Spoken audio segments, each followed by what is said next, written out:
Well, hello everyone, I'm Peaches from Lovers Your Healthy Life, and I'd like to welcome you to my channel. Now today I'm going to take you over in my indoor garden area where I've been doing a lot of indoor gardening. Now I've been growing over 100 indoor plants. Half of them have been my longevity spinach. So I want to take you over there, show you exactly how I propagate my longevity spinach. Come along with me and let's have some fun. So I've been doing a lot of indoor gardening this year, more so than any other year. And right here I have some fig trees that are growing. I've got 3 indoor fig trees and they're doing really well indoors. Now I have outdoor fig trees that are outside, but they actually grow dormant in the winter and they do come back in so I'm spring. In my indoor garden designated area where I've been doing a lot of indoor gardening. We don't really have my greenhouse ready yet, so this is where I decided to do my gardening. The reason being is there's a huge window, sorry about the glare, but it's a huge window right here that would get a lot of bright sun in for all of my indoor gardening. And have a few other plants here, like a cactus plant here that is really tall, and I have no idea what the name of this cactus is. There's 3 different types, or actually 4 different types of cactus here, and I do like cactus every now and then. I just can't eat them, but I do like to grow cactus plants. And one of the herbs that I grew, and I'm going to transplant this, and I grew this by seed. This right here is the toothache plant. Now you can put this toothache plant in salads. It's really good. I've tried it. You chew one of the leaves if you have a sore gums, and it actually numbs the gum.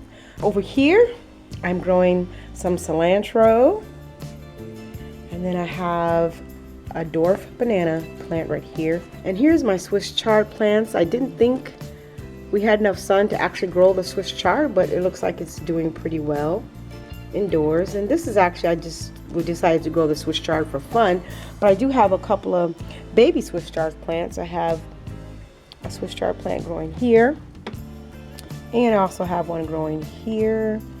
This was all grown by seed. And I have several plants growing in the window here. I have some basil, those are basil plants. And then I recently planted some pepper plants all in here. Then I have some rosemary growing by seed, and more basil that I'm growing by seed. And then I have this planter stand right here that actually holds 20 different plants. Let's see if I can come around this way so you can see it a little bit better. This one holds like 20 different plants, and I really like the fact that it's like a little tower. It's a little glare here, so you can't really see it that good. So this is what I want to show you about the longevity spinach plant. This leaf right here is all ready for harvesting, and all you do is just, you see how it has a little tiny leaf that's growing out, like a little baby leaf right there. So all I do is just pinch off right here, and then that one will continue to grow, and you actually harvest this. You can eat it. There's another, this leaf right here is ready for harvesting, so I just pinch that off, and this will continue to bush out like these tiny leaves. And I really love this plant.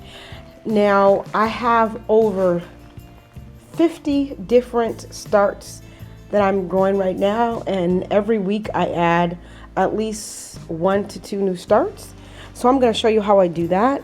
So basically I let the plant grow to about 5 feet tall, maybe 6 feet, and then when it gets too tall I just cut it off, like about right here. See, I'm just going to cut it right here at the top of this leaf.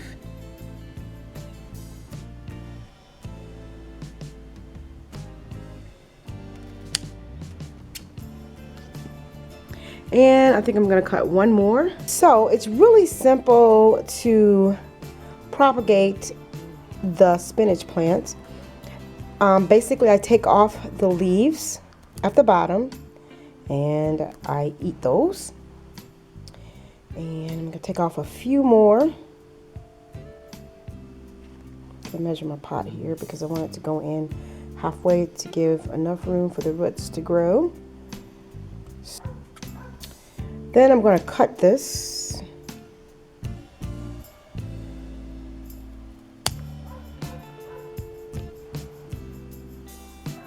I'm going to make a little hole in my planter. You stick this in here and put the dirt around.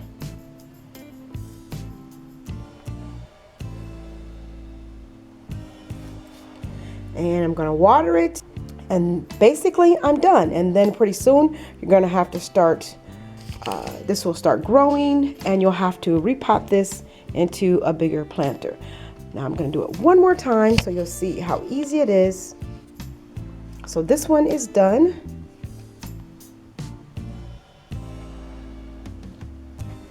Again, I just make a little hole,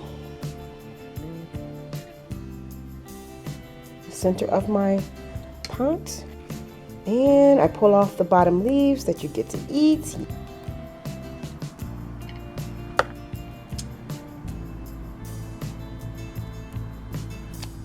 And I plant it about 2 inches into the soil.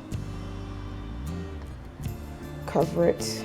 I'm going to cut this one off with just a little bit more because I don't want it to go all the way down to the bottom, just about 2 inches, because these are like 4-inch or 5-inch planters, I think. But anyways, you just put them into the soil like so, and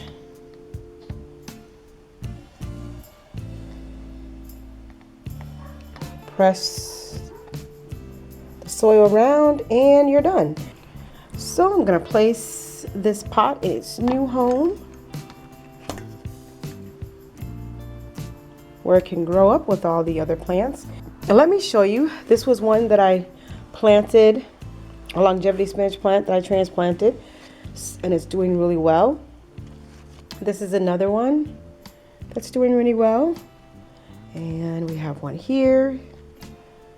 We have one here as well, longevity spinach plant, and this one's doing well. That actually started bushing out at the top there. And we have another longevity spinach plant right here, and then this one I had to transplant into another pot. And I recently planted some peppers over here, and this is a jackfruit tree that I'm trying to grow, and this will be going in my greenhouse. And I also have a coffee plant right there that I'm going to be transplanting for my greenhouse. And it's a blueberry plant right there.